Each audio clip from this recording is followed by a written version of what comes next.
নমস্কার, আমি সৌমেন আর আপনারা শুনছেন গল্পের জন্য।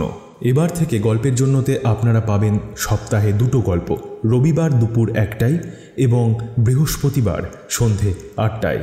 তাহলে চলুন শুরু করা যাক আজকের গল্প।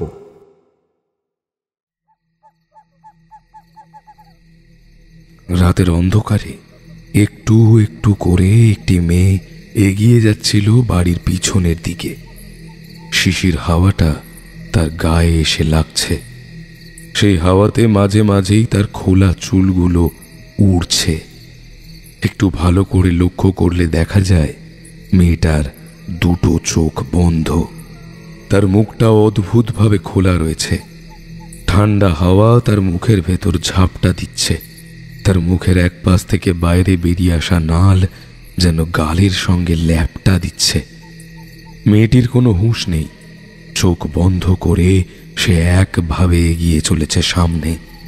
বাড়ির পিছনের দিকের বাঁশের বেড়া দিয়ে যে চৌহদ্দিটা ঘেরা, তার এক পাশে একটা গাছ। সেই গাছের কাছে চাঁদের অল্প আলোতে একটা পাথরের কুয়ো চোখে পড়ে। সেই কুয়োর পাড়ে কে যেন পা ঝুলিয়ে বসে রয়েছে, আর তার সঙ্গে একটা অদ্ভুত স্বরে বলছে,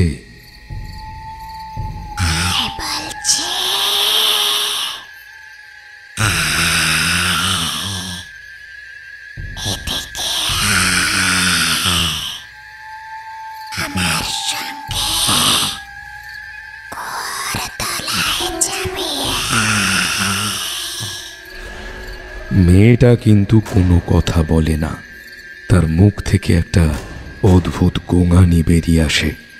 তবে চোখ বন্ধ করে একভাবে সামনের দিকে এগোতে এগোতে কুয়ো থেকে যখন মাত্র 3 হাত দূরে, ঠিক তখনই বাড়ির ভেতরের দিক থেকে একটা চিৎকার ছুটে আসে।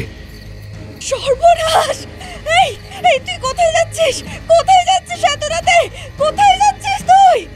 সঙ্গে সঙ্গে দ্রুত পায়ে ছুটে আসার শব্দ, তার সঙ্গে দেখা যায় একটা মেয়ে মানুষ ছুটে এসে তাকে চাপটে ধরেছে। ঠিক তখনই কুয়োর ভেতরে কারো যেন ঝাঁপিয়ে পড়ার শব্দ শোনা যায়। তার সঙ্গে একটা অদ্ভুত মেয়েলি গলায় হাসির শব্দে চারপাশটা ভরে ওঠে। সঙ্গে সঙ্গে মালতীর বুকের ভেতরটা কেমন যেন বরফের মতো ঠান্ডা হয়ে যায়। কোলের উপর মেয়েটা এলিয়ে পড়েছে। সে তার মুখের কাছে হাত রেখে নাড়াতে নাড়াতে বলে, মা আমার, টগর চোখ খোল, চোখ খোল মা, চোখ খোল। কিন্তু যেই মেয়েটিকে টগর বলে ডাকা হয় সে কিন্তু চোখ খোলে না। মালতী হাউ হাউ করে কাঁদতে থাকে। তার মনে হয় যেন টগর মারা গেছে। চিৎকার করে ওঠে, ওই সদাশিব, তাড়াতাড়ি আয়, তাড়াতাড়ি আয়, দেখে যা, দেখে যা আমাদের কি সর্বনাশ হয়ে গেল, দেখে যা। মালতীর চিৎকার শুনে ঘরের ভেতর থেকে ঘুমিয়ে থাকা একটি বছর 20 ছেলে বেরিয়ে আসে। তার হাতে একটা হ্যারিকেন। কিন্তু বাইরে এসে মাকে ওভাবে টগরকে কোলে নিয়ে বসে থাকতে দেখে সে ছুটে আসে। ভয়ার্ত চোখে প্রথমে তাকায় সেই কুয়োটার দিকে, তারপর টগরের সামনে এসে তার নাকের কাছে হাত রাখে। টগরের নিঃশ্বাস তখন অল্প অল্প পড়ছে। তাড়াতাড়ি দুজনে মিলে টগরকে তুলে আনে ঘরের ভেতরে। ঘরের ভেতর ঢুকে দরজাটা সবে বন্ধ করেছে, এমন সময় পিছনের দিক থেকে একটা মেয়েলি গলায় হাসির শব্দ ভেসে আসে, আর কে যেন বলে ওঠে,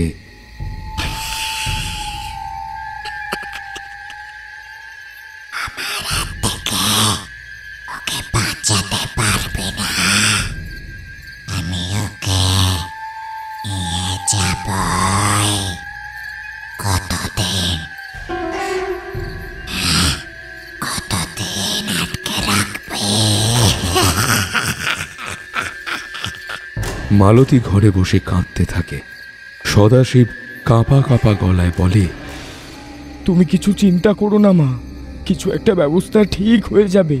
বাবা তো পাশের গ্রামে গেছে, বাবা ঠিক একটা ব্যবস্থা করবে।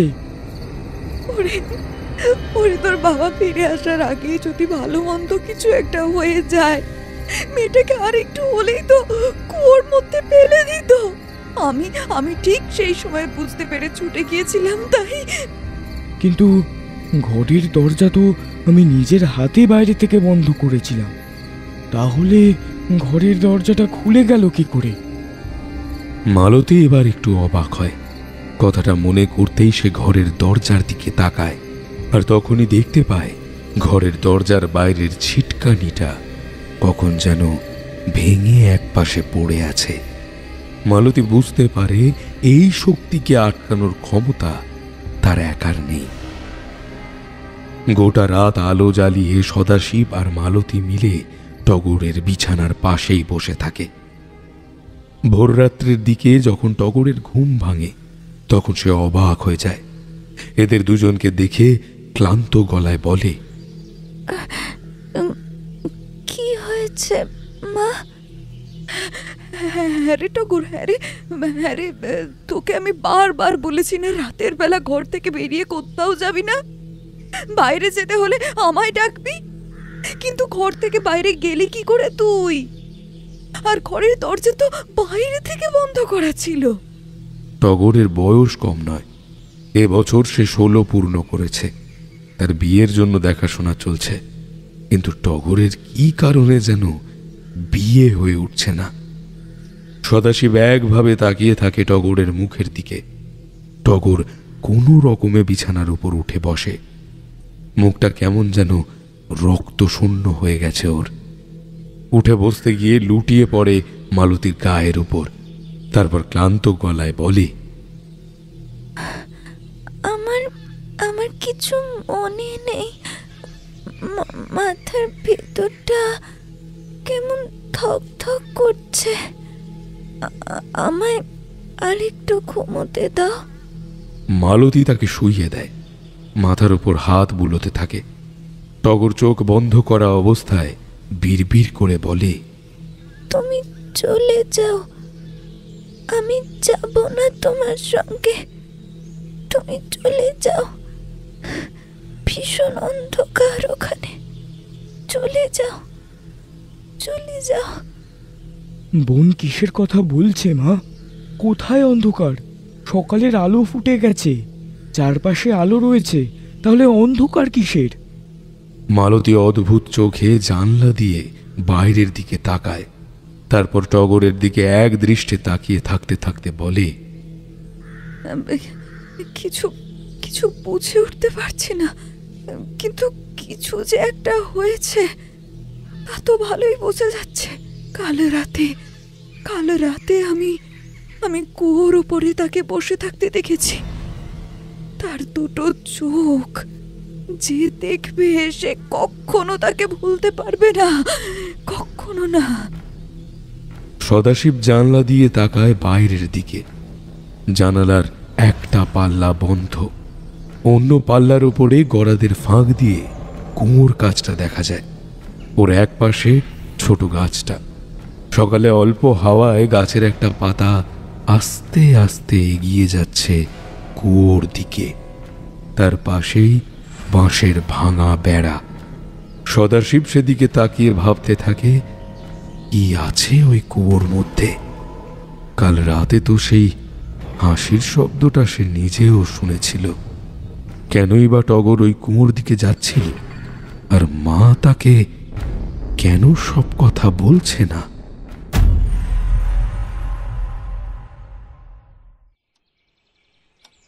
সত্যি কথা তোমাদের কি বলবো বলো তো? তোমাদের যে কথাই বলি তোমরা তো বিশ্বাস করো না। মনে করো তোমাদের বানিয়ে বানিয়ে মিছে কথা বলছি। তাছাড়া অবিশ্বাস করার মতন কথা না বললেও তোমরা অবিশ্বাস করে হেসে উড়িয়ে দাও। না না, আপনার এই কথাটা ঠিক হলো না। আসলে মাঝে মাঝে আপনার কথা শুনে পুরো অদ্ভুত লাগে, কিন্তু তার মানে এই নয় যে আমরা বিশ্বাস করতে পারি না। ঠিক তখনই কিশোরী সামান্য হেসে উঠে বলল, ঠাকুর মশাই, একটা গল্প শুনেছিলেন? সেই কানাকে কানা আর খোঁড়াকে খোঁড়া বলতে নেই। গল্পটা হঠাৎ মনে পড়ে গেল। এমন কিশোরী মাঝে মাঝে করে থাকে।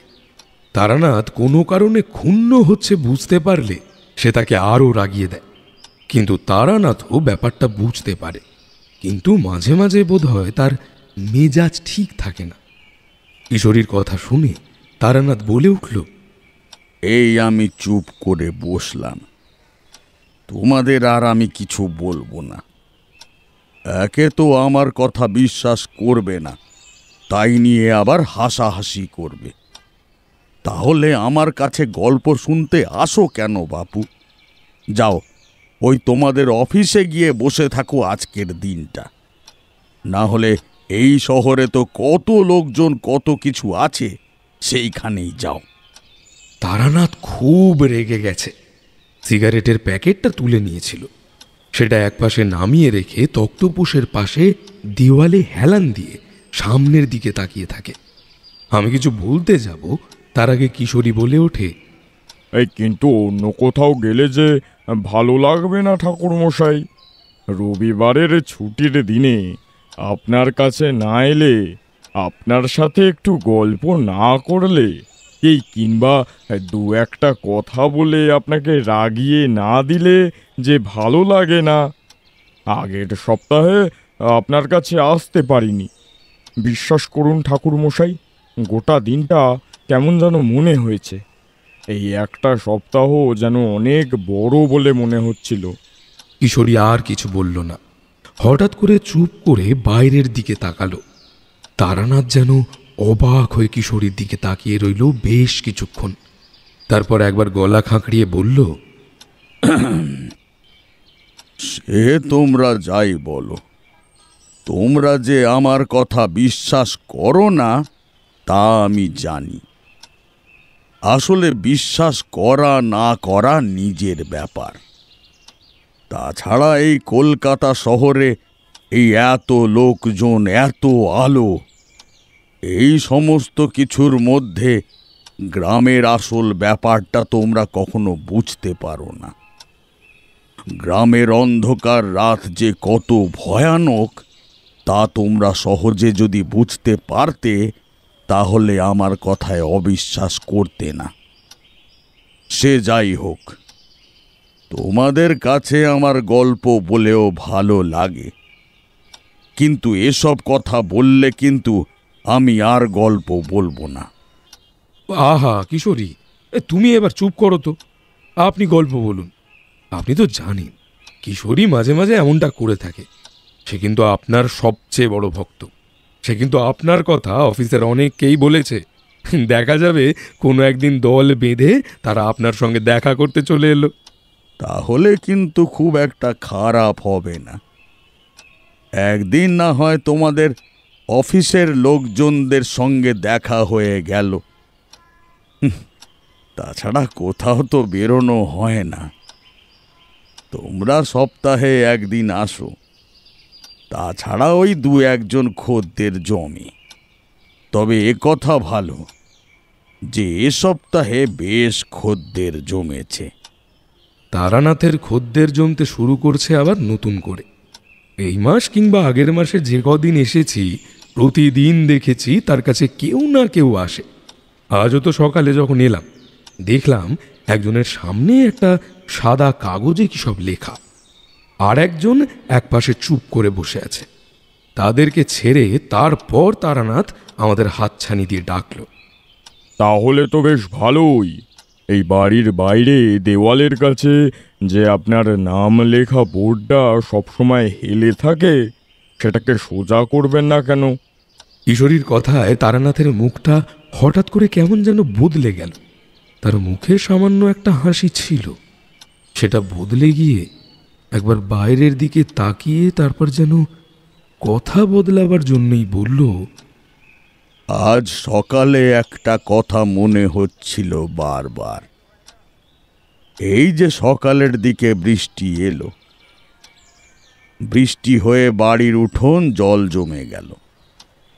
গ্রামের দিকে মাঝে মাঝে বৃষ্টির জল জমিয়ে রেখে গ্রামের মানুষেরা কাজে লাগাতো। তাছাড়া এদিকে তো কেউ নেই।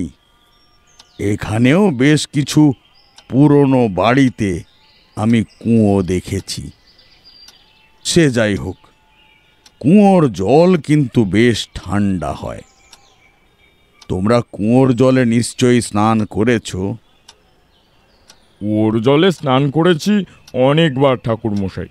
মাসির বাড়িতে কুয়ো ছিল, সেগুলোতে এখন আর জল ওঠে না। কিন্তু হঠাৎ কুয়োর কথা বললেন কেন? আজকে তোমাদেরকে যে গল্প বলবো সেটা একটা কুয়োকে কেন্দ্র করে। আসলে এমন একটা অদ্ভুত অভিজ্ঞতা যে আমার হবে সেটা আমি নিজেও বুঝতে পারিনি। হঠাৎ করেই একটা গ্রামে আমি গিয়ে পড়েছিলাম, আর সেখানে গিয়েই এমন একটা অদ্ভুত সমস্যায় জড়িয়ে পড়েছিলাম। সেই সমস্যার পরিসমাপ্তি যে এমনভাবে হবে সেটাও আমি নিজে কখনোই ভাবতে পারিনি। সেবার আমার তন্ত্র প্রক্রিয়া, তন্ত্র ক্ষমতা কোনো কিছুই কোনো কাজে লাগেনি, কোনো কিছুই কাজে লাগাতে পারিনি। সে কথা বললে বড় ভালো হয়। তারানাথের মুখে এমন কথা শুনে আমি আর কিশোরী তো অবাক হয়ে গেলাম।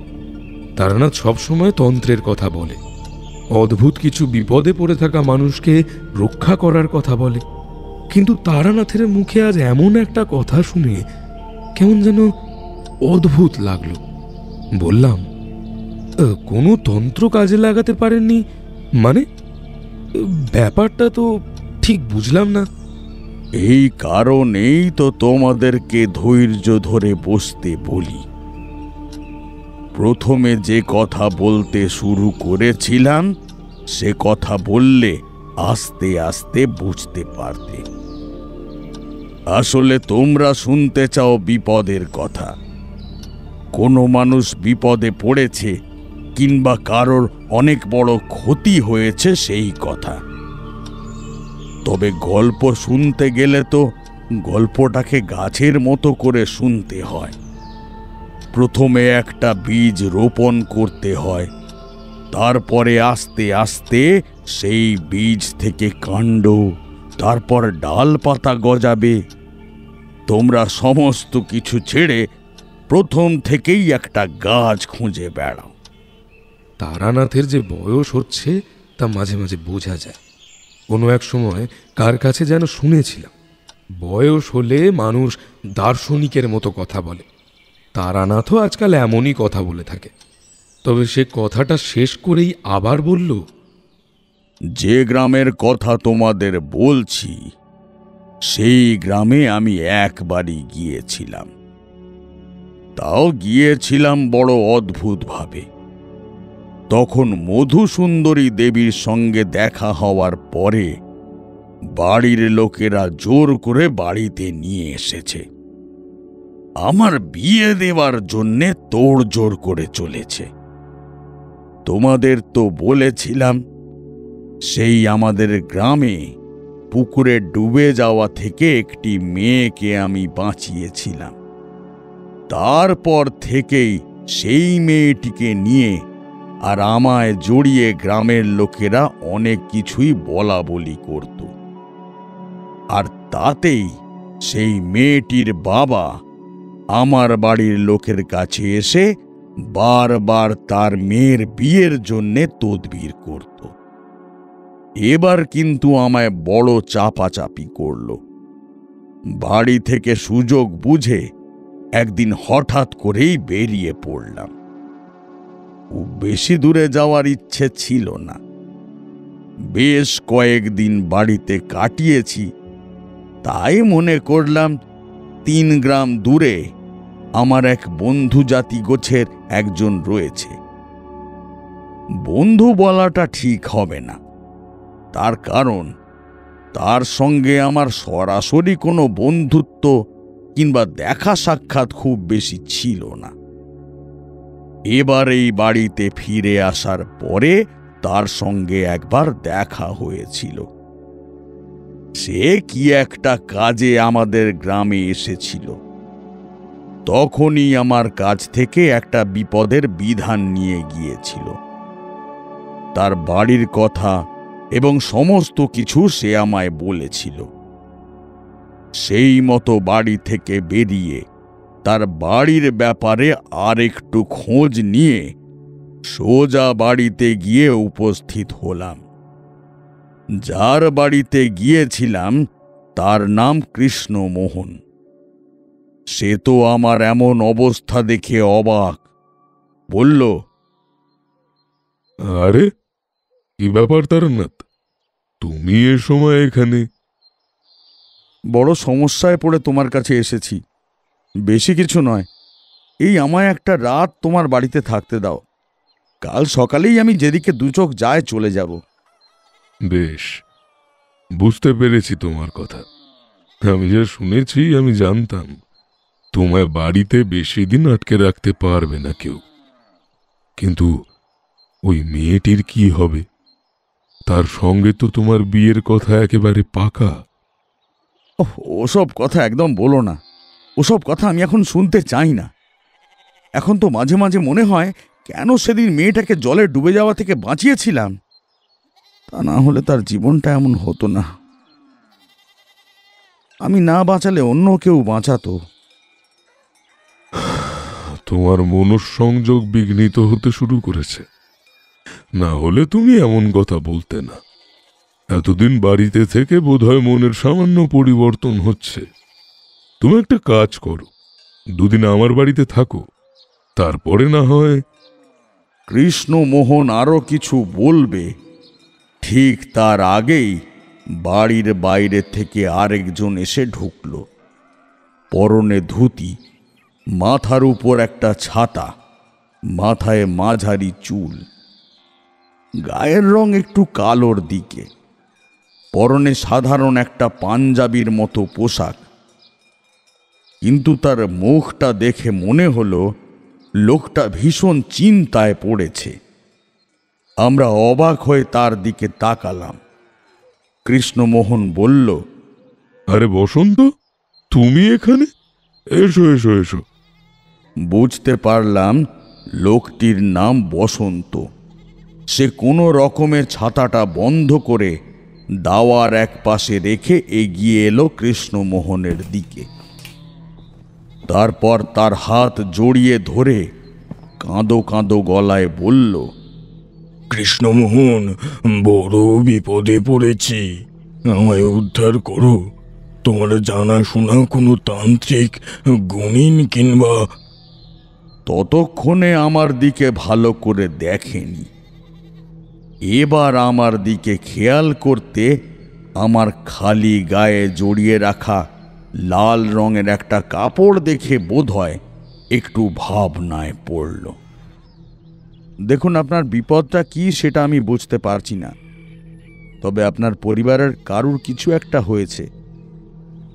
যা হয়েছে তা কিন্তু আজ থেকে নয়, বেশ কিছুদিন ধরে শুরু হয়েছে।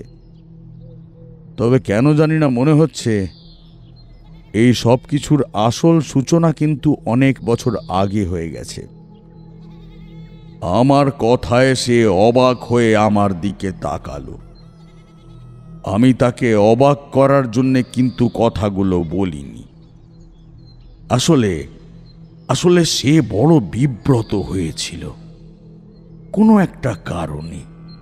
তার কথা জড়িয়ে আসছিল, সে রীতিমতো হাঁপাচ্ছিল। তাই তাকে শান্ত করার জন্যে বললাম, দেখুন, আপনার সমস্যার সমাধান করতে পারবো কিনা জানি না, তবে আপনাকে সাহায্য করার চেষ্টা করব।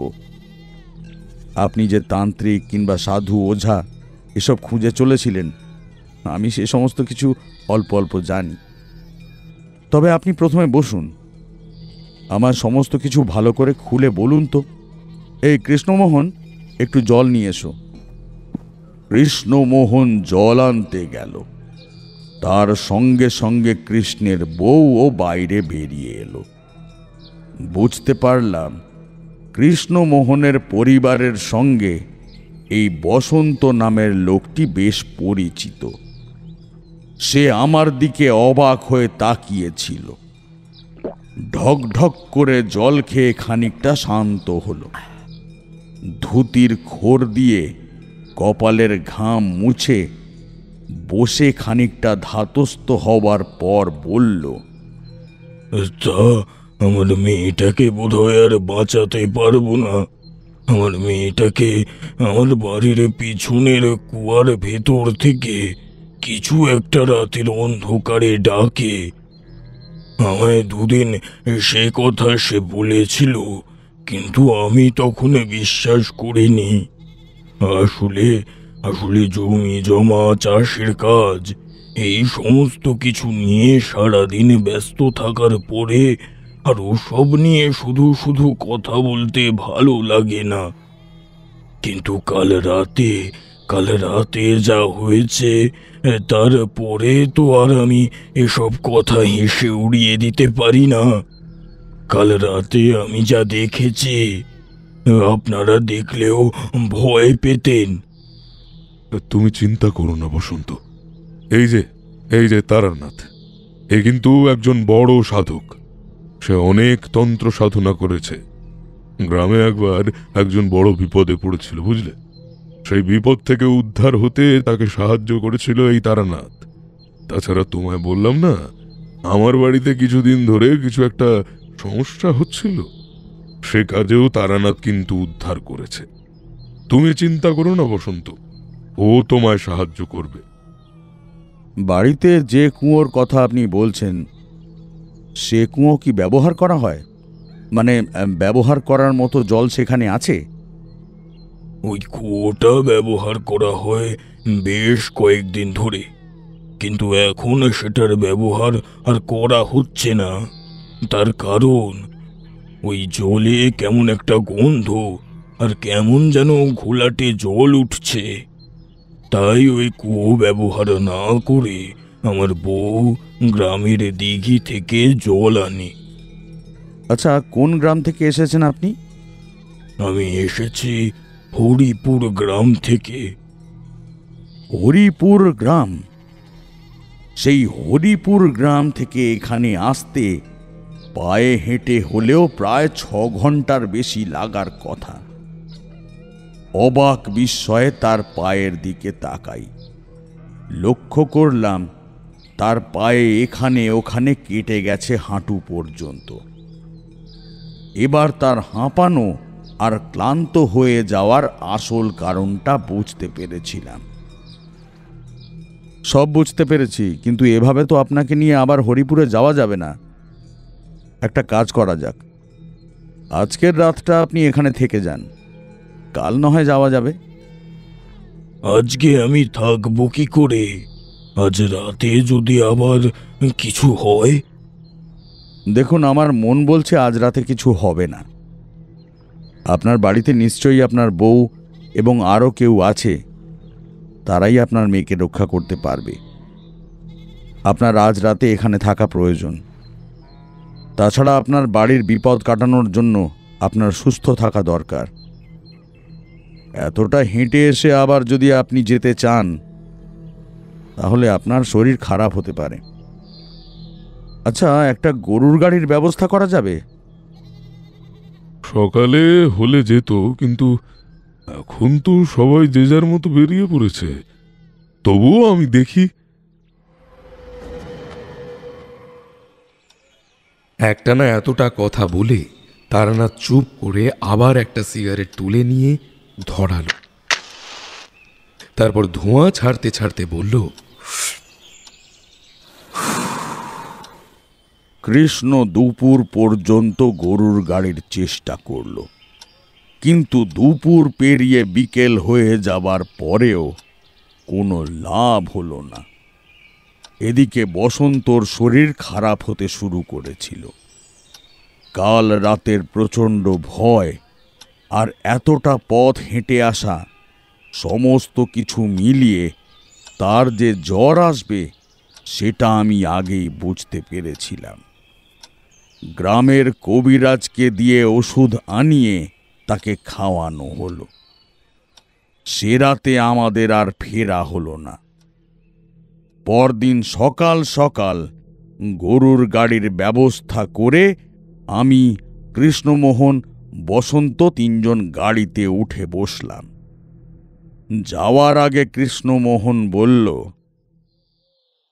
তুমি কোনো চিন্তা করো না, তারানাথ আমাদের সঙ্গে যখন রয়েছে তখন কিচ্ছু হবে না। আর তুমি সাবধানে থাকো। তেমন হলে পাশের বাড়ির বাবাকে বলো রাতে তোমার সঙ্গে এসে ঘুমোতে। আজ ফিরতে পারবো কিনা বলতে পারি না। পথে চলতে চলতে বসন্ত কাল রাতের কথা বলল। মাঠের কাজের আরো অনেক দেরি হয়ে গিয়েছিল। আসলে আমাদের ভাগে অনেকটা জমি রয়েছে।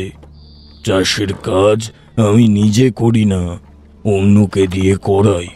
তবে সে সমস্ত দেখাশোনা করাটা বিশেষ প্রয়োজন। বর্ষা ঢুকতে শুরু করেছে, ফসল নিয়ে বড় চিন্তা থাকে। তাই রাতের বেলা পাহারার ব্যবস্থা করে দিয়ে সন্ধ্যের একটু পরেই বাড়িতে এসে ঢুকতে দেখি মেয়েটা কেমন করছে। চোখ বন্ধ, মাটির উপর শুয়ে ছটফট করছে। আর আমার বউ তাকে শান্ত করার চেষ্টা করছে। আমার মেয়ের বয়স 16 বছর, আমার ছেলের বয়স 20 বছর। ছেলেটা বেশ অবাক হয়ে গেছে। তাড়াতাড়ি তাকে জল আনতে বললাম। জল নিয়ে মেয়েটার চোখে মুখে দিতেই তার জ্ঞান ফেরে। তখন সে আমাকে বলল, বাবা বাবা তোমায় বলেছিলাম না রাতের বেলা ওই কুয়োটার দিক থেকে কে যেন আমাকে ডাকে।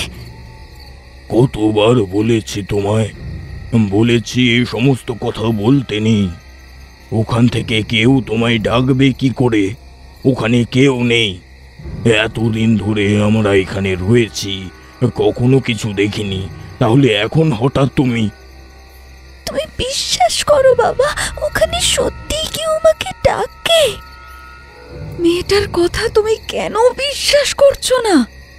মেয়েটা আমাদের কেন মিথ্যে কথা বলতে যাবে বলো? তুমি কি কিছুই বুঝতে পারো না? এসব কথা মেয়েটাকে এখন বলতে বারণ করো। ওর বিয়ের জন্য পাত্র দেখা চলছে।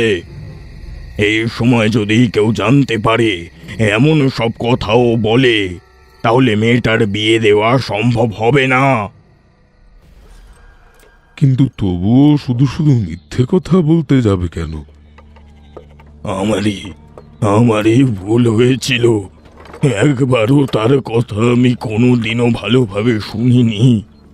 রাতের বেলা আমি আর সদাশিব সামনের ঘরে ঘুমাবো, ভেতরের ঘরে মালতী আর টগর।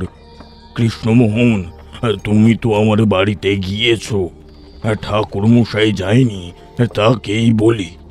পাশাপাশি 2 ঘর পেরিয়ে গেলে ছোট্ট একটা রান্নাঘর, তার সামনের দিকে লম্বা বারান্দা, এগিয়ে গেলে সামনের শুধু উঠোন। বাড়ির পেছনেও খানিকটা জায়গা আছে। বাঁশের বেড়া দিয়ে গোটা বাড়িটা ঘেরা। এই বাঁশের বেড়ার এক পাশে একটা গাছের তলায় পুরনো সেই কুয়োটা। আমাদের জানলা থেকে কুয়োটা ভালোভাবে দেখা যায়। কাল রাতে পরিবেশটা একটু গুমোট হয়েছিল। সন্ধ্যার দিকে বৃষ্টি হলেও চারপাশটা কেমন যেন হয়েছিল। জানলা খুলেই ঘুমিয়েছিলাম। রাতের বেলা কি একটা কারণে হঠাৎ করে ঘুম ভেঙে গেল। ঘুম ভাঙতে চোখ গেল জানলা দিয়ে বাইরের দিকে। দেখতে পেলাম ওই যে গাছের তলায় কে যেন দাঁড়িয়ে আছে। একটু অবাক হয়ে গেলাম। এত রাতে কুয়োর তলায় কারোর দাঁড়িয়ে থাকার তো কথা নয়। পাশের বাড়ি থেকে কেউ যে ওখানে আসবে এমনটা তো সম্ভব নয়, কারণ এত রাতে কেউ আসবে কেন? ভালো করে দেখার জন্য চোখ ধরলাম। কিন্তু তারপর দেখি কোথাও কিচ্ছু নেই। মনে হলো ভুল দেখেছি, আর তারপরেই শুনতে পেলাম একটা ডাক। কেউ যেন অদ্ভুত ভাবে হাসতে হাসতে বলল,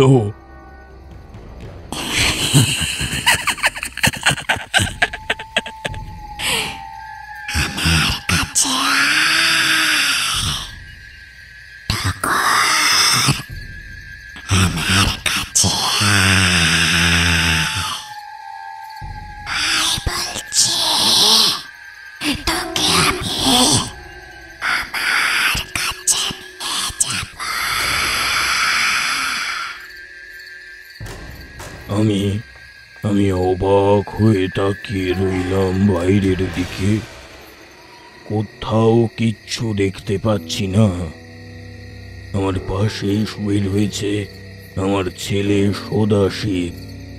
একবার মনে হলো সদাশিবকে ডেকে তুলি, তারপর মনে হলো থাক, ঘুমিয়ে রয়েছে। আমি উঠে ঘরের এক পাশ থেকে হ্যারিকেনটা তুলে নিয়ে জানলার কাছে এগিয়ে গেলাম, আর ঠিক তখনই দেখতে পেলাম একটা ব্যাপার। পাশের ঘরের জানলাটা খোলা। যে ঘরে আমার বউ আর আমার মেয়েটা শুয়ে আছে, সেই ঘরে জানলার পাল্লাটা খোলা। আসলে জানলার পাল্লাগুলো বাইরের দিকে খোলা। ঠিক তখনই দেখতে পেলাম ওর নিচের গহ্বর থেকে একটা মাথা আস্তে আস্তে উপরের দিকে উঠে আসছে। ব্যাপারটা দেখে কি বলবো ঠাকুর মশাই, আমার তো ভয়ে হাত পা যেন ঠান্ডা হয়ে আসছিল। কারণ কুয়োর ভেতর থেকে যে মাথাটা উঠে এসেছে, সেটা সোজা আমার দিকেই তাকিয়ে দেখছে। আর শুধু তাই নয়, তার দুটো সাদা চোখ আমি স্পষ্ট দেখতে পেয়েছি। কথাটা বলতে বলতে গরুর গাড়িতেই বসন্ত যেন একবার কেঁপে উঠল। আমি বুঝতে পারলাম ব্যাপার খুব গুরুতর। যদিও ব্যাপারটা আগেই আমি তাকে দেখে অনুমান করতে পেরেছিলাম, তবে এত বেশি কিছু তা ভাবিনি। বললাম, কিন্তু পাশের ঘর থেকে দরজা খুলে দিয়েছিল কে? মানে ওই কবর থেকে ডাকছিল কে? সে কথা জানি না, কি মনে হতে ঘরের দরজাটা খুললাম, আর খুলতেই দেখতে পেলাম বারান্দা দিয়ে কে হাঁটতে হাঁটতে বাইরের দরজার দিকে এগিয়ে যাচ্ছে। আমি চমকে উঠলাম। মালতী নাকি টগর? সদাশিব হতে পারে না, কারণ সে ঘরে ঘুমিয়ে আছে। আমার হাতের হ্যারিকেনটা ছিল। হ্যারিকেনের আলোটা ভালো করে সামনের দিকে ফেলতেই বুঝতে পারলাম ওটা টগর ছাড়া আর কেউ হতে পারে না। কিন্তু ও অমন ভাবে হাঁটছে কেন? তাকে দেখে ভয়ে আমার হাত পা ঠান্ডা হয়ে যাওয়ার জোগাড়। তার মাথাটা একপাশে হেলে রয়েছে, দুটো হাত কাঁধের দুপাশে যেন ঝুলছে। এমন ভাবে সে হাঁটছে যেন হুঁশ নেই। ঘুমের মধ্যে মানুষ যেভাবে হাঁটে, সেভাবেই হাঁটতে হাঁটতে সামনের দিকে এগিয়ে যাচ্ছে। টগর হাঁটার সঙ্গে সঙ্গে মুখে আস্তে আস্তে কি যেন বলছে। আর দেরি করার মতো সাহস আমার হলো না। আমি তাড়াতাড়ি ঘরের মধ্যে ঢুকে সদাশিবকে ডেকে তুললাম, আর সঙ্গে সঙ্গে মালতীকেও ডেকে তুললাম। তারপরে ছুটে গেলাম ঘরের বাইরের দরজাটা খুলে টগর ততক্ষণে বাইরে বেরিয়ে পিছনের দিকে যেতে শুরু করেছে। ছুটে গিয়ে তাকে জড়িয়ে ধরতে সে লুটিয়ে পড়লো আমার গায়ের ওপর। কিন্তু আশ্চর্য ব্যাপার, তোমার বাড়িতে তো আমি এর আগে গেছি, তোমার বাড়ির ওই কুয়োটাও আমি দেখেছি, কিন্তু ওই কুয়োতে যে কিছু আছে সেটা তো কোনোদিন মনে হয়নি। এত বছর ধরে তো আমি এখানে রয়েছি, আমি নিজেই কিছু দেখিনি। আরে বসন্ত, তুমি একটা কথা ভুলে যাচ্ছ। মনে করে দেখো, এই বাড়িতে যখন তোমরা প্রথম এসেছিলে তখন একটা কথা শুনেছিলে, মনে আছে?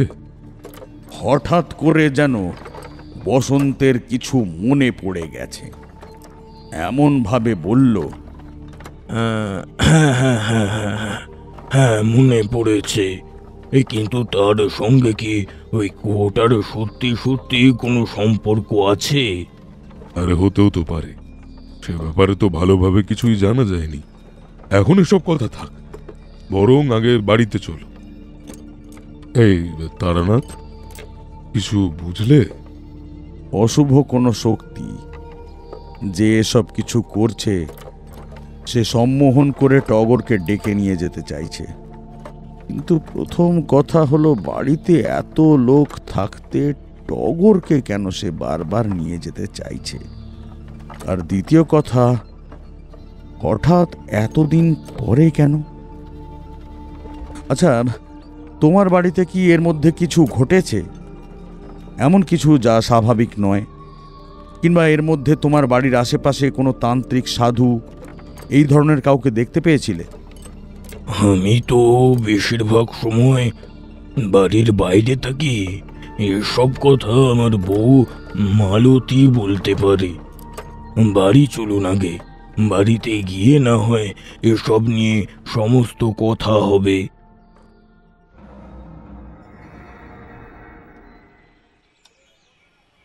বড় আশ্চর্য ব্যাপার। আর আপনি বললেন ওই বসন্ত আর কৃষ্ণমোহন এমন কিছু একটা ব্যাপার আপনার থেকে লুকিয়ে রাখছিল, যেটা তারা ভালোভাবে জানে। লুকিয়ে রাখছিল না, অনেক বছর আগের একটা ব্যাপার কৃষ্ণমোহনের মনে পড়ে গেছিল, সেটাই সে বলেছিল। ওর বাড়িতে ফিরে এসে সমস্ত কথা সে আমাদের বলেছিল, আর তাতেই তো আমার কাজটা সহজ হয়েছিল। আসলে এই কুয়াতে সত্যি সত্যি এক অশুভ শক্তি আশ্রয় নিয়েছিল, আজ থেকে অনেক বছর আগে। তখন ওই বাড়িতে টগর, মালতী, সদাশিব এও ছিল না। সেই অশুভ আত্মাকে আপনি সেখান থেকে তাড়াতে পারলেন? এই টগরকে সে বারবার কেন ডেকে নিয়ে যাচ্ছিল, সেটা কি জানা গেল? বসন্তের বাড়িতে গিয়ে পৌঁছালাম সেদিন দুপুরের একটু আগে। পথে একবার এক জায়গায় সমস্যায় পড়তে হয়েছিল। সরু পথের এক পাশে আমাদের গরুর গাড়ির চাকা আটকে গিয়েছিল। তারপর সেই গরুর গাড়ির চাকা তুলে নিয়ে তারপর যেতে বেশ খানিকটা সময় লেগে যায়।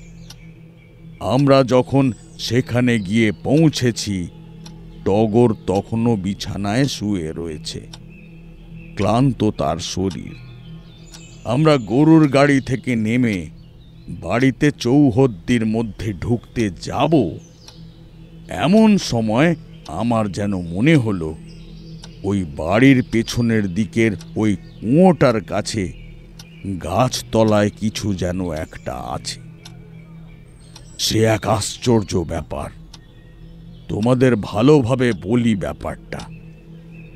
দেখো, বাড়ি থেকে কিন্তু কুয়োটা পুরোটা সহজে দেখা যায় না। ওর পাশে যে গাছটা আছে সেটাও দেখা যায় না। আমি বাড়ির সামনে দাঁড়িয়ে বাড়িটার দিকে তাকিয়ে যেন বুঝতে পারলাম ঠিক ওই ঘরের পেছনের দিকেই রয়েছে সেই কুয়া। দিনের বেলায় অশরীরী আত্মাকে সহজে দেখা যায় না, না হলে হয়তো আমি তাকে দেখতে পেতাম। বাড়ির মধ্যে পা রাখতে গিয়ে এমন থমকে দাঁড়িয়ে পড়েছিলাম দেখে বসন্ত আর কৃষ্ণমোহন দুজনে চুপ করে দাঁড়িয়েছিল। আমি বললাম,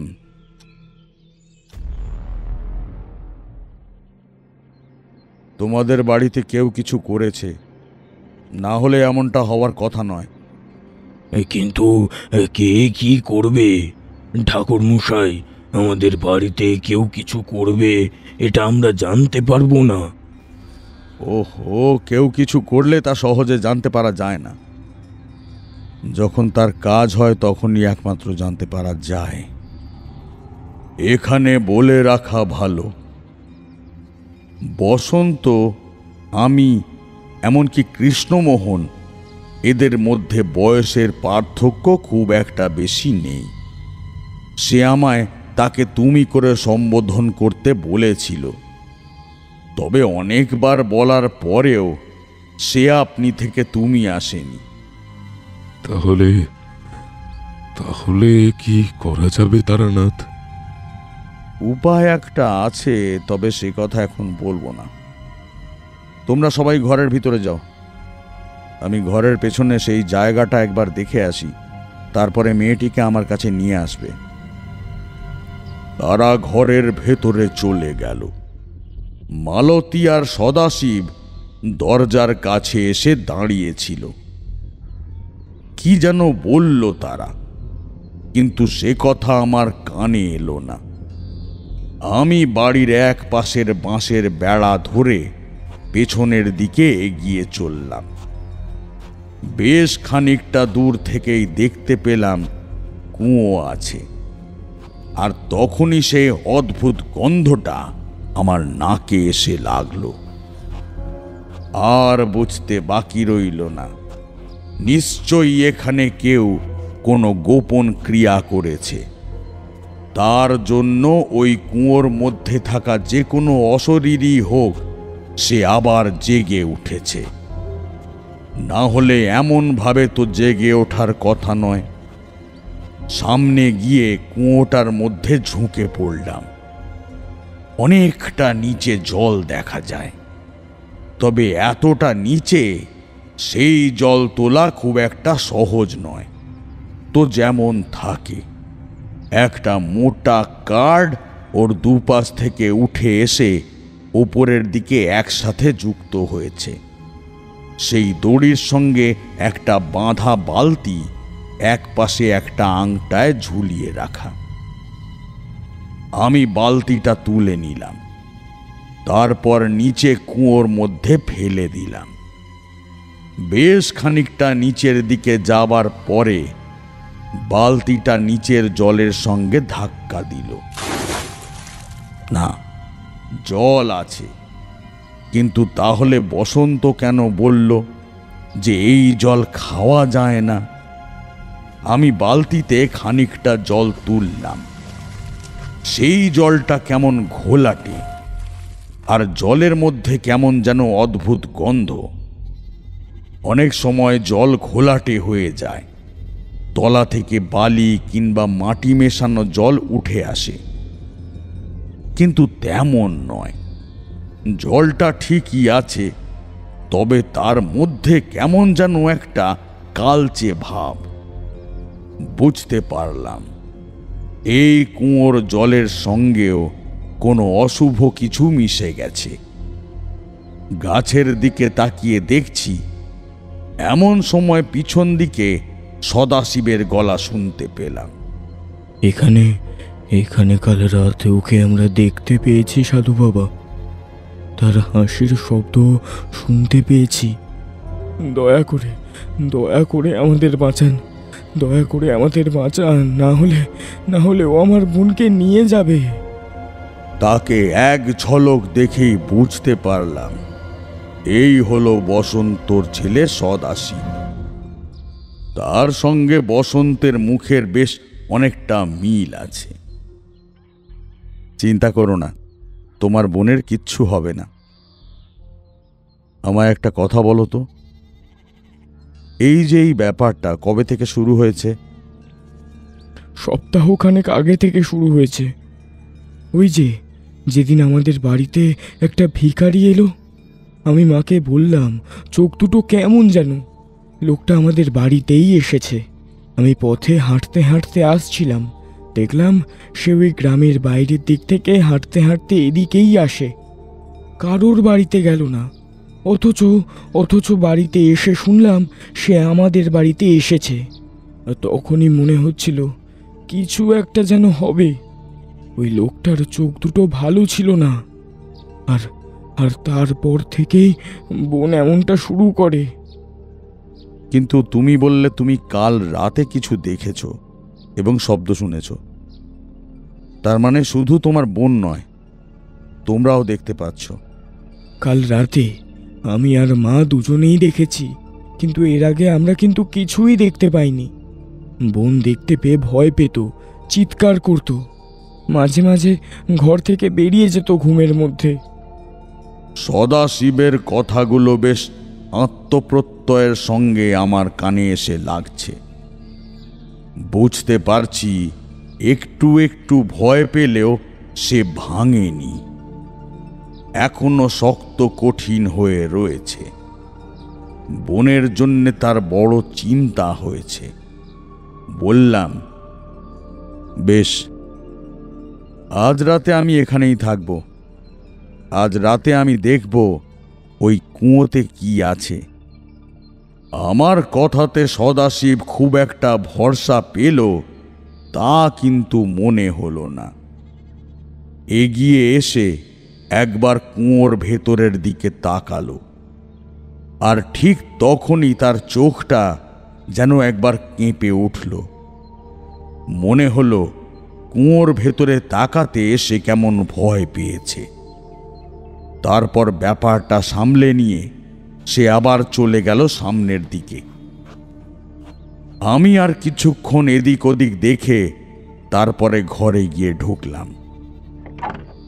টগর বিছানায় শুয়ে রয়েছে। এখন টগরের ঘুম ভাঙালেও শরীর ক্লান্ত। আমি এগিয়ে গিয়ে তার মাথায় হাত রেখে বললাম, এখন শরীর কেমন লাগছে মা? ভালো না, বুকের কাছটা খুব ব্যথা করছে। আমার কিচ্ছু ভালো লাগছে না। ও আমায় নিয়ে যাবে, আমায় কেউ আটকাতে পারবে না, কেউ না। কেউ তোমায় নিয়ে যাবে না। আমি যখন চলে এসেছি তোমার বাবা মা সবাই আছে, আমরা আটকাবো। আমার মুখের দিকে তাকালো তখনই। আমি বাইরে বেরিয়ে এসে কৃষ্ণমোহন আর বসন্তকে বেশ কয়েকটা প্রয়োজনীয় কথা বললাম। তারা সকলেই রাজি হলো। স্থির হলো সেদিন সদাশিব আর বসন্ত টগরের ঘরে ঘুমাবে, আমি থাকবো রান্নাঘরের কাছে। কিছু বুঝতে পারলে দেরি না করে বসন্ত, সদাশিব, মালতী চিৎকার না করে টগরের পিছনে যাবে এবং সুযোগ বুঝে সেই সময় অন্য কাউকে একটা ডেকে দেবে। মালতী কম কথা বলে। সে ধরা গলায় বলল, ঠাকুরমশাই, যা করতে হয় তাই করব, কিন্তু আমার মেয়েটাকে বাঁচিয়ে দিন। আমি বাঁচাবার কেউ নয়, সবকিছু উপরওয়ালার হাতেই আছে। আজ রাতে দেখা যাক না কি হয়।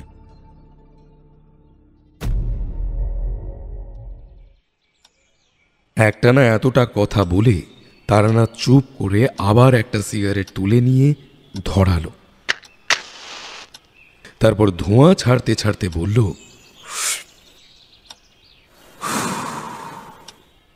সেদিন রাতে আমার আগের পরিকল্পনা মতো সকলে ঘুমাতে গেলাম বলাটা ঠিক নয়।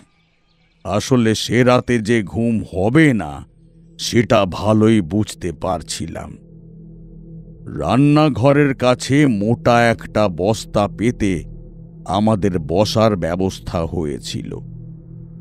আসলে রান্নাঘরটা একদম পেছনের দিকে, আর বারান্দাটা তো সামনের দিকে।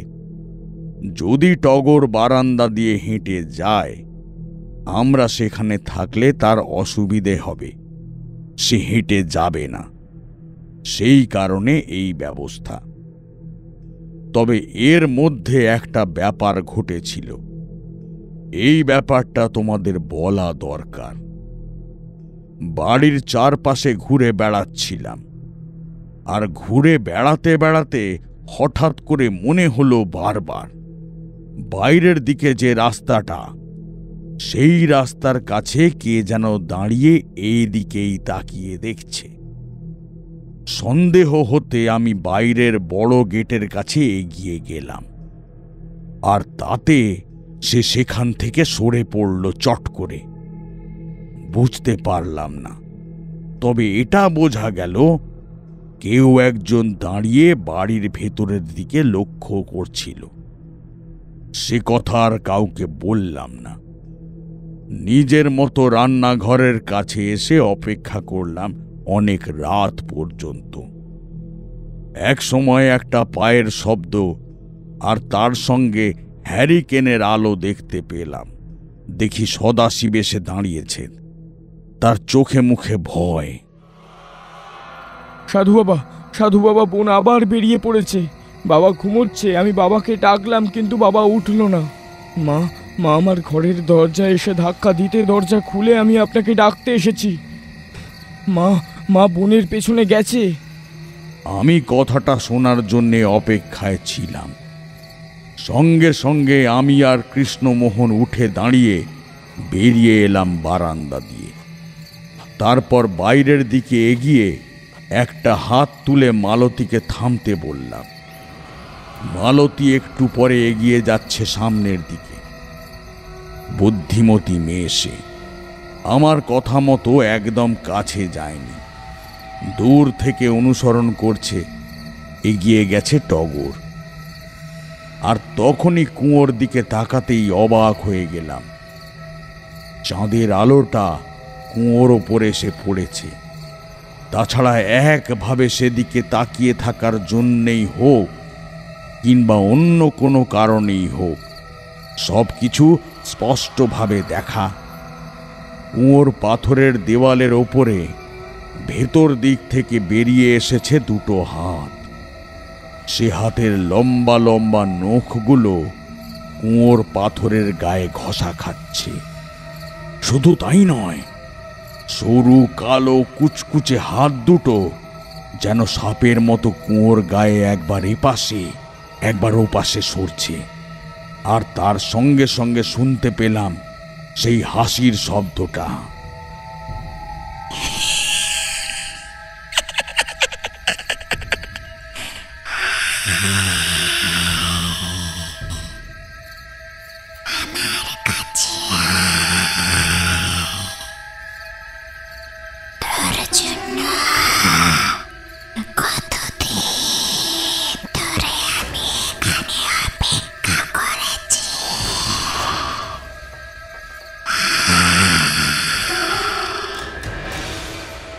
অপেক্ষা কিন্তু আমিও করেছিলাম। একটা গোপন ব্যাপার আমি করেছিলাম, সেটা কিন্তু আমি আর বসন্ত ছাড়া কেউ জানতো না। কিন্তু বসন্তের ঘুমিয়ে থাকার ব্যাপারে কিছু বুঝতে পারলাম না। কৃষ্ণমোহনকে বসন্তকে ডাকার জন্য পাঠিয়ে দিয়ে আমি সদাশিব আর মালতী চুপ করে দাঁড়িয়ে অপেক্ষা করতে লাগলাম, আসলে কি হয় তা দেখার জন্য। মালতী একবার কাঁপা গলায় বলল, ঠাকুরমশাই, মেয়েটার কোনো ক্ষতি হবে না তো? ওই তাবিজটা কাজ করবে তো? ওই তাবিজ আজ পর্যন্ত যাকে দিয়েছি সবার কাজ হয়েছে। টগরের কোনো ক্ষতি হবে না, তবে একদম সামনে না যাওয়া পর্যন্ত তার ক্ষমতা কিছুই বোঝা যাবে না। মালতীর চিন্তার কারণ ছিল, ততক্ষণে কুয়োর ভেতর থেকে বেরিয়ে এসেছে একটা মাথা। ওরা ঠিকই বলেছিল, সাদা দুটো চোখ, অদ্ভুত ভয়ঙ্কর একটা মুখ, সে মুখের দাঁতগুলো যেন অদ্ভুতভাবে বাইরে বেরিয়ে আসতে চাইছে। তার সঙ্গে একটা কালো কুচকুচে জিভ সেই মুখের ভেতর থেকে বারবার সাপের মতো বেরিয়ে আসছে। ভয়ঙ্কর মুখটা বাইরের দিকে বেশ খানিকটা এগিয়ে এলো। টগরের থেকে তার দূরত্ব তখন অনেক কম।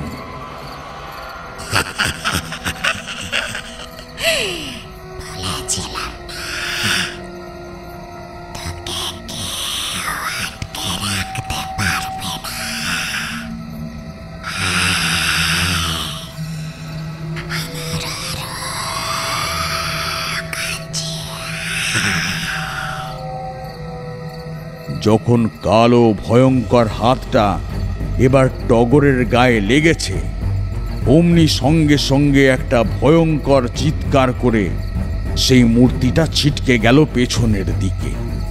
আর সঙ্গে সঙ্গে জলের মধ্যে একটা ঝপ শব্দ শোনা গেল।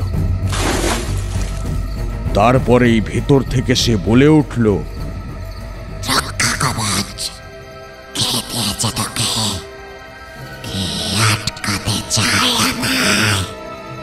তখন আর আমি দেরি করলাম না, সঙ্গে সঙ্গে এগিয়ে এলাম সামনের দিকে।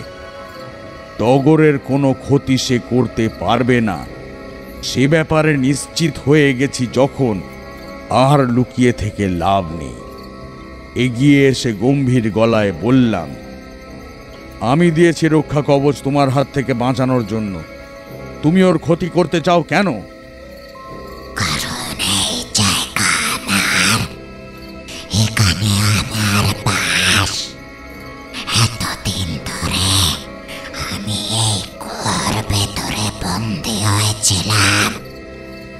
এবার আমি মুক্তি চাই, তাই প্রথমে 16 বছরের মেয়েটাকে আমি মারব। ও তো তোমার কোনো ক্ষতি করেনি, তাহলে কেন ওকে তুমি মারতে চাইছো কেন? আমি যখন ওই কুয়োর ভেতরে পড়ে মরেছিলাম তখন আমারও 16 বছর পূর্ণ হয়েছিল, তাই ওকে আমি প্রথমে মারব, তারপরে তাদের সবাইকে মারব। রক্ষা কবচ খুলে ফেল বলছে, না হলে তোদের সবাইকে। ঠিক তখনই কৃষ্ণমোহন এসে পড়ল, বলল, সর্বনাশ হয়েছে, বসন্তের জ্ঞান নেই। সে কোনো কারণে অজ্ঞান হয়ে বিছানায় পড়ে রয়েছে। সদাশিব তোমার বাবা জ্ঞান হারিয়ে ফেলেছে। কেন জ্ঞান হারিয়ে ফেলেছে আমি তা বুঝতে পারছি না। একে তো আমাদের সামনে এই অবস্থা, তার উপর এমন ভাবে বসন্তর জ্ঞান হারিয়ে ফেলার কথা শুনে আমি কিন্তু অবাক হলাম। কিন্তু ততক্ষণে সামনের দিকের সেই মূর্তি আবার হেসে উঠে বলল,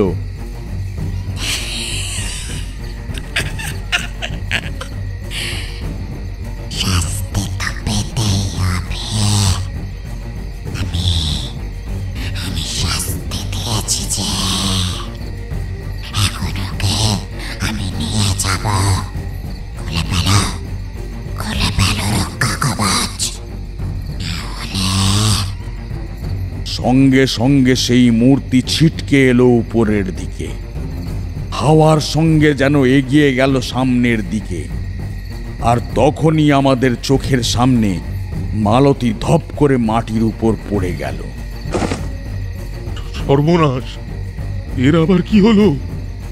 টগরের ক্ষতি করতে না পেরে নিশ্চয়ই এবার ওই অশরীরই মালতীর ক্ষতি করতে চাইবে। মালতীর শরীরে প্রবেশ করেছে নিশ্চয়ই। মালতী এবার সেখান থেকে উঠে দাঁড়িয়েছে, তার দুটো চোখ বন্ধ, মাথার চুলগুলো এলোমেলো ভাবে মুখের সামনে এসে পড়েছে। সে অদ্ভুত গলায় বলল, বলেছি না তোদের সবাইকে এখান থেকে চলে যেতে। তোরা কেউ আমার কথা শুনলি না। আজ আজ কাউকে আমি ছাড়বো না। আবার সেই অদ্ভুত হাসি, এবং সেই অদ্ভুত হাসির সঙ্গে সঙ্গে অদ্ভুত ব্যাপার ঘটে গেল।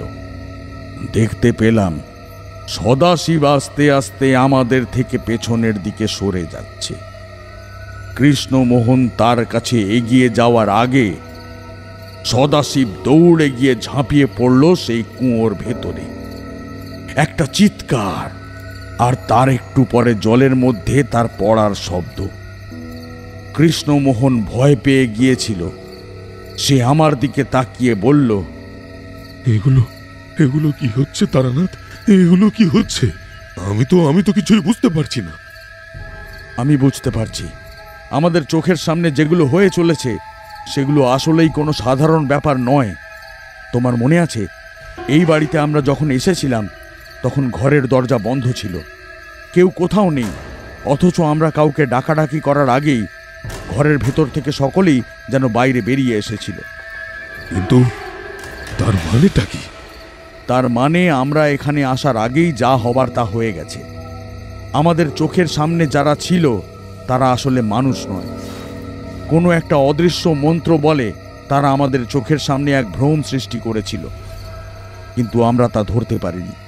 এ অতি উচ্চ স্তরের কোনো প্রক্রিয়া। কিন্তু ওই যে আমাদের সঙ্গে তো বসন্ত।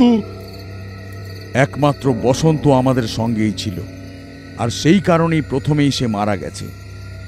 সেই ঘরে বসন্ত মারা গেছে, অথচ সদাশিব জানতে পারেনি। একথা তুমি বিশ্বাস করতে পারলে? সঙ্গে সঙ্গে টগর আমার দিকে ঘুরে তাকালো। তার হাতের দিকে তাকিয়ে দেখি যেটা এতক্ষণ আমার দেওয়া সেই রক্ষা কবচ বলে ভেবেছিলাম, সেটা আসলে রক্ষা কবচ নয়। ওটা অন্য কিছু একটা রক্ষা কবচ। আমি দিয়েছিলাম মালতীকে। এখন মনে পড়ল সেই কথা।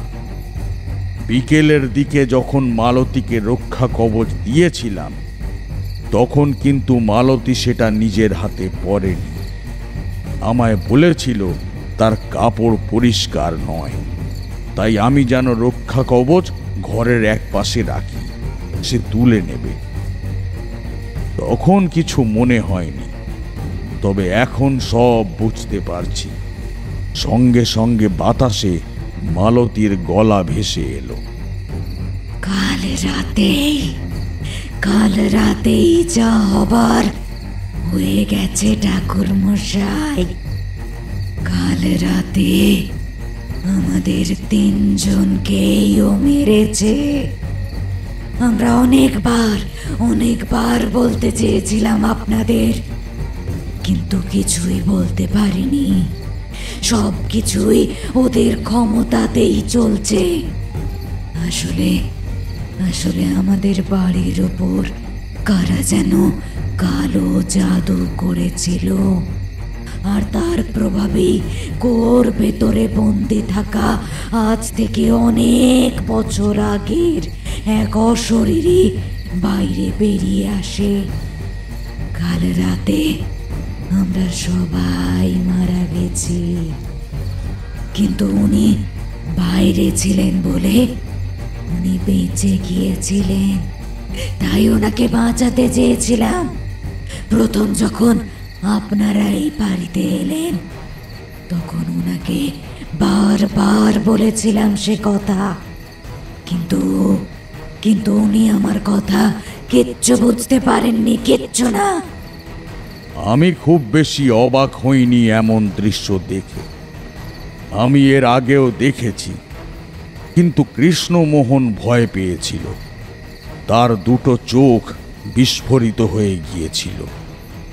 ওর পাশে দাঁড়িয়ে রয়েছে তিনটে ছায়া মূর্তি, একটা মালতী, একটা টগর আর একটা সদাশিব। তাদের তিনজনের ছায়া মূর্তিগুলো অস্পষ্ট হলেও একটা ধোঁয়া ধোঁয়া ভাব দেখা যায় তাদের মধ্যে। টগর বলে উঠল, ও আমায় নিয়ে গেছে, আর আমার সঙ্গে আমার মা, আমার দাদাকেও নিয়ে গেছে। বাবাকেও আমি বাঁচাতে পারলাম না। ঠাকুরমশাই, আপনি বুঝতে পারলেন না? যখন দুপুরে আপনার কাছে এলাম, দেখি আপনি তখন ওই কুয়োটার দিকে তাকিয়ে দেখছিলেন। তখন কুয়োটার দিকে তাকিয়ে আমি আপনাকে বোঝাতে চেয়েছিলাম, আপনি বুঝতে পারেননি। সঙ্গে সঙ্গে আমার মনে পড়ল, কুয়োর দিকে অনেকক্ষণ তাকিয়েছিল সদাশিব, তারপরে আমার কাছ থেকে হঠাৎ করে চলে গেছিল। কিছুই বোঝা গেল না, তবে এটুকু বোঝা গেল সন্ধ্যের দিকে বাড়ির বাইরে বৃষ্টি পেয়েছিলাম। এই সমস্ত কিছু তার কারসাজি। সে এমন মায়া বিস্তার করে আমাদের চোখে ভ্রমের সৃষ্টি করেছিল। কিন্তু এখানে আসার পর থেকে তো একটাও গ্রামের লোক দেখতে পাইনি, আর সেখানে থাকার মতো ভরসা পেলাম না। আমি আর কৃষ্ণমোহন তাড়াতাড়ি সেখান থেকে বাইরে বেরিয়ে এলাম। আসলে বসন্তর বাড়িটা গ্রামের একটু বাইরের দিকে। সেখান থেকে আরো বেশ খানিকটা এগিয়ে গিয়ে একটা বাড়ির দরজায় ধাক্কাধাক্কি করতেই সেখান থেকে লোকজন বেরিয়ে এলো। আমাদের দেখতে পেলেও পরে বোধহয় চিনতে পেরে বলল, আরে আপনি এসেছেন? একটা কাণ্ড দেখুন তো। সকালবেলা বসন্তের বাড়িতে গিয়েছিলাম, দেখি বাড়িতে কেউ নেই। ঘরের দরজা জানলা সমস্ত কিছু খোলা। আগের দিন বসন্তের সঙ্গে কথা হলো, কিন্তু আজ সকালে গিয়ে আর কাউকে দেখতে পেলাম না। আপনারা ওখানে গেছেন নাকি? কিন্তু ঘরের দরজা জানলা সব খোলা। মেয়েটা, ছেলেটা, বউটা কেউ তো নেই। আজ সকালে যখন তুমি বাড়িতে গিয়েছিলে তখন ওই বাড়ির পেছনে কুয়োটার কাছে গেছিলে? ও বাড়িতে যা চলছে, বসন্ত তো কিছু বিশ্বাস করে না। একটা সাধু কিংবা ওঝাকে ডাকার কথা বলেছিলাম। ও হ্যাঁ, আপনি বুঝিয়ে এসেছেন। হ্যাঁ হ্যাঁ, তাহলে এবার মনে হয় সব ঠিক হয়ে যাবে। আর কিছু ঠিক হবে না। যা হওয়ার তা কাল রাতেই হয়ে গেছে। আর আজ রাতে বসন্ত মরেছে। আমাদের কথায় লোকটা প্রচণ্ড অবাক হয়ে গেল। আমরা চলে এলাম। একটু পরেই গ্রামের লোকজন জড়ো হয়। বসন্তের মৃতদেহ বিছানার ওপরেই পড়েছিল, কিন্তু বাকিদের মৃতদেহ খুঁজে পাওয়া গেল না। পরদিন সকালে ওই কুয়োর ভেতর থেকে বেরিয়ে এলো 3টে মৃতদেহ, জলে ভাসতে ভাসতে ফুলে ঢোল হয়ে গেছে। সেই মৃতদেহের দিকে তাকিয়ে অবাক গলায় কৃষ্ণমোহন বলল, কিছুই যেন বিশ্বাস করতে পারছি না। এই যেন মনে হচ্ছে এক্ষুনি সদাশিব ঘরের ভেতর থেকে বেরিয়ে আসবে। আচ্ছা তারা, কাল আমরা এতক্ষণ ধরে এই ঘরে ছিলাম, তুমি ওই টগরের মাথায় হাত দিয়ে হাত বোলালে, তবুও কিছুই বুঝতে পারলে না? টগরের মাথায় হাত দেওয়ার পরে শরীরটা ঠান্ডা বলে মনে হয়েছিল, তবে আমি ভেবেছিলাম শরীর অসুস্থ কিংবা জ্বর হয়েছে। তাছাড়া কেউ একজন তন্ত্রশক্তি দ্বারা কোনো এক অশুভ চক্র এই বাড়ির চারপাশে ছড়িয়ে রেখেছিল, যার জন্য এই ভ্রম আমরা কিছুই বুঝতে পারিনি। তোমারও তো মনে আছে, বাড়িতে ঢোকার আগে আমি একবার থমকে দাঁড়িয়েছিলাম। আর একটা কথা ভেবে দেখো, এই বাড়ি থেকে শেষ রাতের দিকে যেই আমরা বেরোলাম, তখনই আমাদের কাছে সবকিছু পরিষ্কার হয়ে গেল। অর্থাৎ বাড়িতে ঢোকার পরেই সে ভ্রমের মায়াজালের মধ্যেই আমরা ছিলাম, যার বাঁধন কাটাতে পেরেছিল ওই অশরীরই নিজে। সত্যি তারানাথ, এক অদ্ভুত অভিজ্ঞতা হলো। এ কথা আমি কখনোই ভুলতে পারবো না। তবে আগে যদি বোঝা যেত তাহলে বসন্তকে নিয়ে এ বাড়িতে আসতাম না। যা হয়েছে তার সবকিছুই ভবিতব্য। না হলে বসন্ত সেদিন সবকিছু ছেড়ে আমাদের ওখানে যেত না। আমরাও তার শরীরের অবস্থা ভেবে তাকে জোর করে আটকে রাখতে পারতাম না।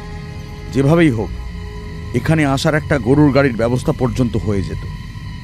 আরে সেটাই তো, একটা গরুর গাড়ি পেলাম না। যাও একটা গরুর গাড়ি পেলাম, তাও গরুগুলোর শরীর হঠাৎ করে খারাপ করেছে। সবকিছুই ভবিতব্য। কিন্তু তুমি একটা কথা বসন্তকে বারবার বলছিলে, ওই কুয়োটা নিয়ে। তো এখানে অনেক বছর আগে কিছু একটা হয়েছিল, তাই না? হ্যাঁ, কথাটা মিথ্যে নয়।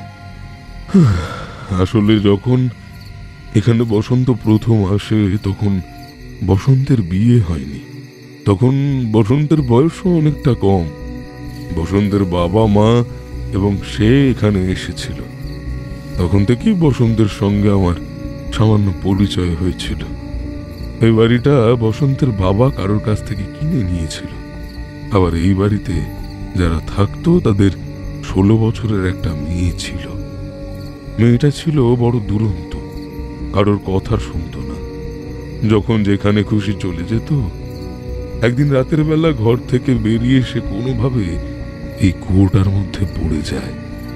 চিৎকার শুনে ঘর থেকে তার বাবা মা বাইরে বেরিয়ে এসেছিল, কিন্তু কোনোভাবেই তাকে কুয়ো থেকে তুলতে পারেনি। বালতি ফেলেও তাকে তোলা যায়নি। দড়ি ধরে উঠে আসার জন্য জলের উপর ভেসে থাকতে পারেনি মেয়েটা, মারা গিয়েছিল সে। পরদিন সকালে গ্রামের লোকেরা এসে মৃতদেহ তুলেছিল জলের ভেতর থেকে। ওরা গ্রামের একজনের কাছে কম দামে বাড়িটা বিক্রি করে এখান থেকে চলে যায়। বাড়িটা আবার কিনেছিল বসন্তের বাবা। প্রথম কয়েকদিন এ বাড়িতে থাকতে গিয়ে ওই অশরীরী আত্মার উপদ্রব হলেও বসন্তের বাবা সে সমস্ত কিছু গায়ে মাখে না। কিন্তু তারপরে যখন ব্যাপারটা বাড়াবাড়ি হয়, তখন এক ওঝাকে ডাকিয়ে গোটা বাড়িটা বন্ধন করান, এবং বন্ধন করার সঙ্গে সঙ্গে ওই কুয়োর ভেতরে যে অশরীরী আছে তাকে ওই কুয়োর ভেতরে আটকে ফেলেন। শোনা যায় তারপর থেকে আর এখানে কিছু হতো না। কিন্তু বসন্তের বাবার মৃত্যুর পরে আরেকবার কি এক সমস্যা হয়েছিল। তখন বসন্ত এক ওঝাকে জোগাড় করে সেই সমস্যা মিটিয়েছে। কিন্তু এবার যা হলো তা কেন হলো আমি না কিছু বুঝতে পারলাম না তারানাথ। কাল সন্ধেবেলা বাড়ির বাইরে আমি কাউকে দাঁড়িয়ে থাকতে দেখেছিলাম। আমার মনে হয় সেই এই সমস্ত কিছু করেছে। সে দেখার জন্যই এখানে এসেছিল, আর যা করার সে করে দিয়েছে। কিন্তু তার কি স্বার্থ থাকতে পারে এসব কিছুর পেছনে? আমি তো সেটাই বুঝতে পারছি না। কৃষ্ণ কিছু বলতে পারল না। গ্রামের লোকেদের সঙ্গে ওদের গোটা পরিবারের খোঁজ করে তারপর সেদিন সন্ধ্যের দিকে আমরা গরুর গাড়ি জোগাড় করে ফিরে এলাম কৃষ্ণমোহনের বাড়িতে। সমস্ত কথা শুনে কৃষ্ণমোহনের বউ অবাক হয়ে গেল, তবে সে বেশি কিছু বলল না। সেদিন রাতে কৃষ্ণমোহনের বাড়িতেই রয়েছি। খাওয়া দাওয়া শেষ করে কৃষ্ণমোহনের সঙ্গে কিছু কথাবার্তা বলে কি মনে হলো ঘর থেকে বাইরে বেরিয়েছি। কৃষ্ণমোহন ঘরেই রয়েছে। বাইরে ঘুরছি, এমন সময় মনে হলো পথের এক পাশে কে যেন দাঁড়িয়ে।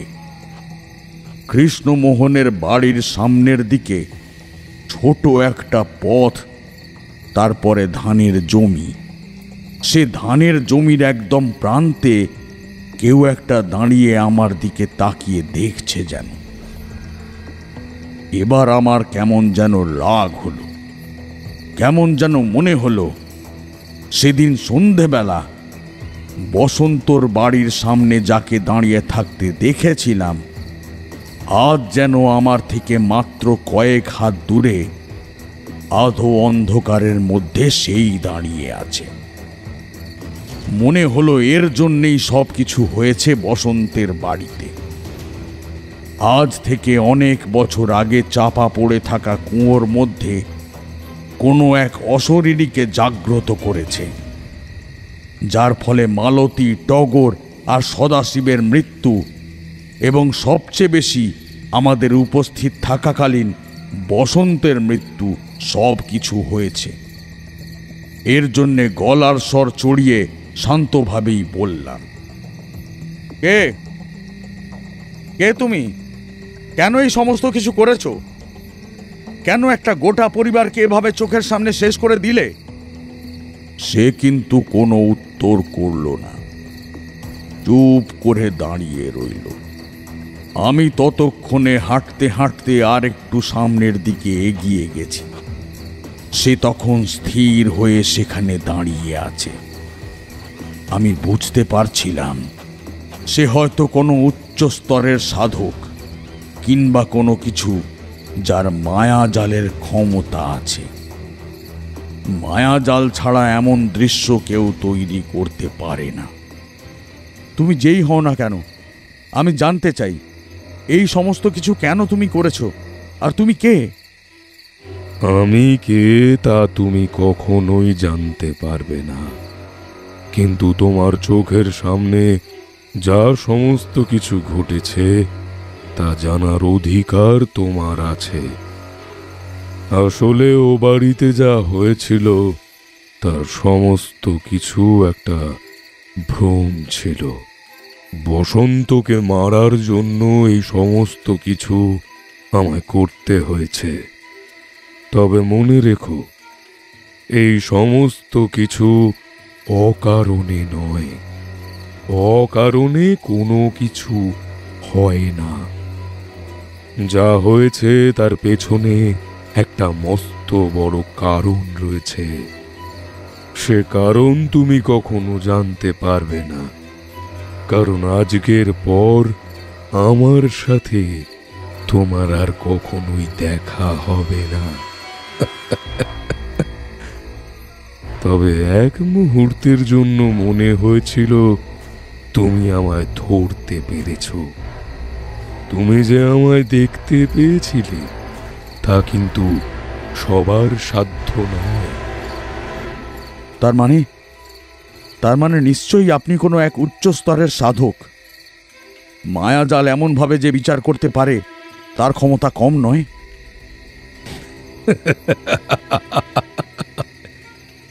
আমি এই সমস্ত কিছুর থেকে অনেকটা দূরে সরে এসেছি। তবে যেটুকু গোটা জীবনে শিখেছি তার সামান্যটুকুই কাজে লাগিয়েছি। বসন্ত আর তার জন্য আমার গোটা পরিবার একসময় পথে বসেছিল। গোটা পরিবার একসময় মৃত্যুর মুখে ঢলে পড়েছিল। সবাইকে আমি হারিয়েছি, কিন্তু আমি বেঁচে গিয়েছিলাম। আর তখনই ঠিক করেছিলাম ওই বসন্তের আমি চরম ক্ষতি করব। কিন্তু তোমায় দেখে আমি বুঝতে পেরেছিলাম তুমি সামান্য কিছু বুঝতে পারলে আমার সমস্ত কিছু ছারখার হয়ে যাবে। তাই সঙ্গে সঙ্গে মায়া সৃষ্টি করে তোমায় আটকেছিলাম ওখানে। সেদিন যদি তুমি আমায় দেখতে পেয়ে ওই বাড়ির চৌহদ্দি থেকে একেবারের জন্য বেরিয়ে আসতে, তাহলে সমস্ত কিছু নষ্ট হয়ে যেত।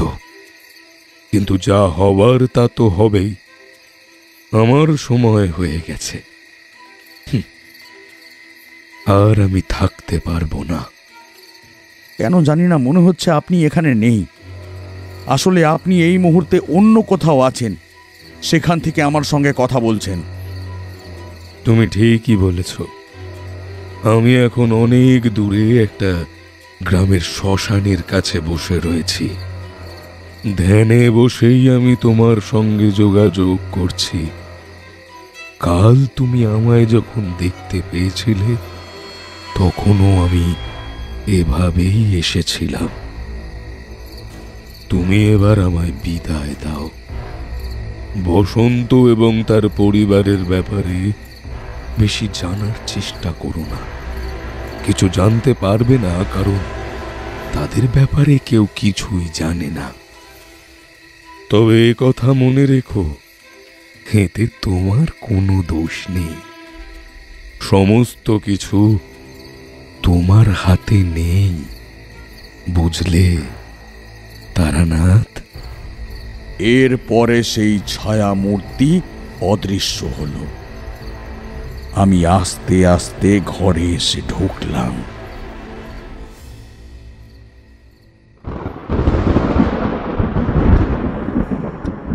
এরপরে আপনি বসন্ত আর তার পরিবারের ব্যাপারে জানার চেষ্টা করেননি? এমন কি ছিল কুয়োর মধ্যে? যে মেয়েটি আটক ছিল তার ব্যাপারে কিছু খোঁজ খবর করেননি? আমি আর কৃষ্ণমোহন মিলে অনেক খোঁজ খবর করেছিলাম, কিন্তু কিছুই জানতে পারিনি। পাশের গ্রামের এক বৃদ্ধ লোকের কাছে শুধু জানতে পেরেছিলাম বসন্ত ও তার পরিবার দূরের কোনো গ্রাম থেকে এখানে এসেছিল। অনেকেই বলতো তারা নাকি কালো জাদুর চর্চা করত, তবে গ্রামের লোকেরা যদিও চর্চা করতে দেখেনি। আর কিছুই জানতে পারিনি ওদের ব্যাপারে। বাইরে বৃষ্টি নামবে বলে মনে হচ্ছিল, চারপাশটা কালো হয়ে এসেছিল। আমরা আর অপেক্ষা করলাম না, উঠে পড়লাম বাড়িতে ফেরার জন্য।